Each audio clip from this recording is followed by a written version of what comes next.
विकास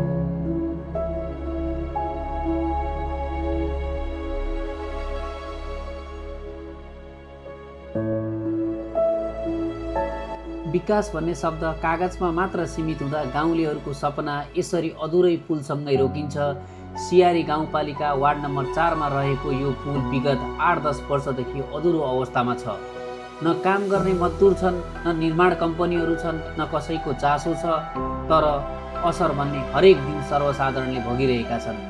यो पुल अधुरो हुँदा सबैभन्दा ठुलो समस्या स्थानीय किसानलाई परेको छ। खेतीपातीको समस्या, मल बिउ उत्पादन ओसार पसार गर्न कठिन भएको छ। सामान्य वर्षा हुँदा बाटो अवरोध हुन्छ, खेतसम्म पुग्न घन्टौँ लाग्छ। किसानको पसिना बगिरहेको छ, तर राज्यको ध्यान अझै पुगेको छैन। विद्यालय जाने सासाना विद्यार्थीहरू जोखिम मोलेर यात्रा गर्न बाध्य छन्। हिउँदमा धुलो, वर्षामा हिलो अनि खोला तरेर विद्यालय पुग्नुपर्ने अवस्था आज पनि यथावत छ।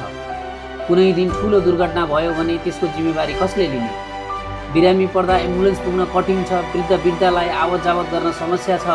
दैनिक काम गर्ने मजदुरलाई समयमै पुग्न धेरै गाह्रो भइरहेको छ। समस्या छ।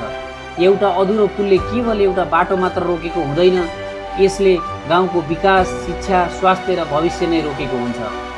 राज्यले सम्झनुपर्छ, विकासका योजना केवल उद्घाटनको लागि मात्र होइन, जनताको जीवन सहज बनाउनको लागि हो।